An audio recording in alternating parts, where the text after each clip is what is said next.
We went into a workshop in February 2015, a year ago, and we found out that our pricing compared to what it should be has a too low margin, first of all. Then the second part was that the margins were at the place where they shouldn't be, so we had commercial parts on a really high margin and captive parts on a quite low margin, so we needed to adjust where we have competition. And the third, and maybe the biggest one, was organizationally, that we didn't actually have somebody responsible for the pricing, and it evolved with quite some free room and new ideas or new concepts, and at the end messed up the whole thing.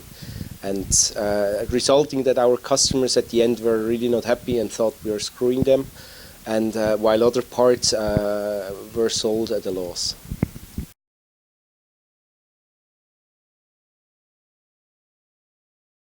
I mean, in this aspect, we have to have two perspectives. The first one is the short one, within 1 year, where we think by lowering the prices where we have competition and by increasing the prices where we have our proprietary parts, we will end up with maybe 2 to 3% of price increase. We will communicate that to nearly even, which it is. So actually it's more a correction than a price increase, and will not significantly increase the revenue. But over the next years we will certainly undergo some pricing changes, also depending on currency fluctuations, euro, US dollars, and over the next 3 to 5 years, I guess it's between 5 and 10% of revenue increase due to pricing.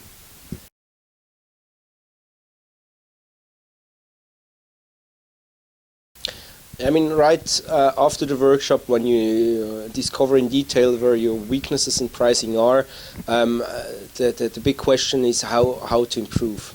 And then you start thinking about all the factors that need to be considered, which are naturally your costs that you have in the items, your sales volume, all data that you have inside your company.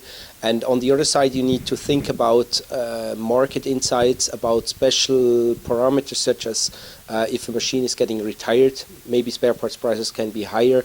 If you have items with quality issues, maybe you don't price them that high. You have regional influences, you have competitors which act very differently in different regions, and putting that all in Excel was just impossible. We didn't even try.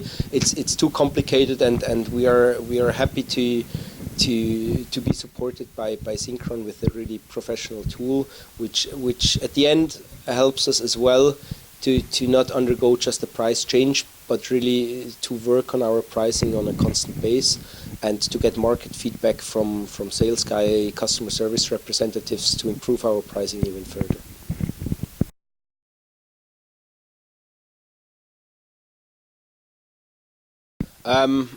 It's not yet successful, so we have just started, so we will see if it's successful.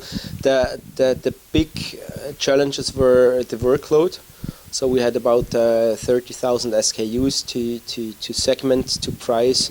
Naturally, we decided not to price everything, on only the ones which have a sales history. But it was certainly about resources, and certainly about involving all necessary people to understand what's going on.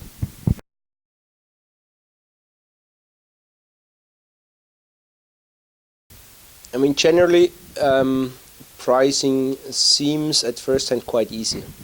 And as I told before, that the various factors that you have can influence your pricing quite heavily. The thing with all these rules is you can build an enormous complexity into the tool, so the tools allows you to go wherever you want. And if you, I mean, normally a company does not have 10 people available to do pricing, so it's mostly quite a small team, and building in too much complexity it makes it just not manageable anymore. So my biggest advice is involve the people and keep it simple.